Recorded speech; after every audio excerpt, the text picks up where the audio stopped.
Patient-centered care is quality care. Patient-centered care focuses on respectful and responsive care to individuals' needs, preferences, and values. To implement patient-centered care, healthcare professionals have to understand what patient-centered care means from the perspective of the actual patient. And this is where phenomenology comes in. Phenomenology is a research methodology, and it aims to explore the deep meanings that patients ascribe to their experiences in care. It moves beyond what is experienced and to include how it is experienced. And what you get is a rich description that explains their experiences, which can elicit greater understanding about what patient-centered care is.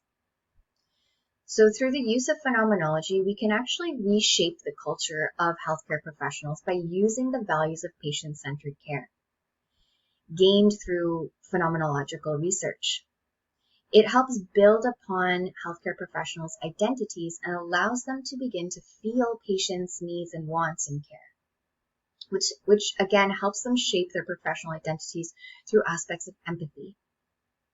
Phenomenology gives voice to patients, which is central to patient-centered care. It allows for healthcare professionals to explore the psychosocial aspects of care, and it reminds healthcare providers what is important in providing individualistic and appropriate care, which has to be defined by patients themselves.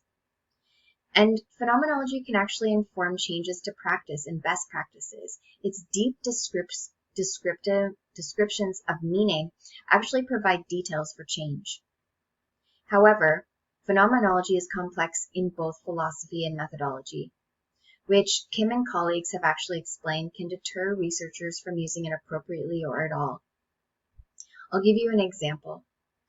So, one must choose a philosophical stream to follow when using phenomenology. If engaging in transcendental phenomenology, that requires them to remove all of their preconceptions about the phenomenon. And many have refuted that this is possible, and it deters them from using this stream of phenomenology. But when one looks at the texts out there that outline this form of bracketing that transcendental phenomenology uses, one can come to actually realize that it's more about opening themselves up to possibilities and becoming curious about the phenomenon, not assuming that they know everything that there is to know about what is being studied and potentially what they may have taken for granted. When we start viewing bracketing in this light and understanding it, the technique becomes attainable.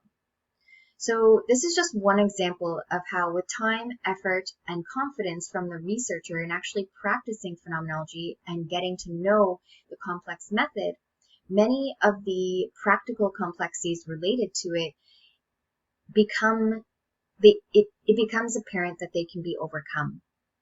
So the practical complexities associated with the use of phenomenology are not reasons to avoid its use. The benefits of phenomenology outweigh its practical limitations, and it should be used in health professions education. Thank you.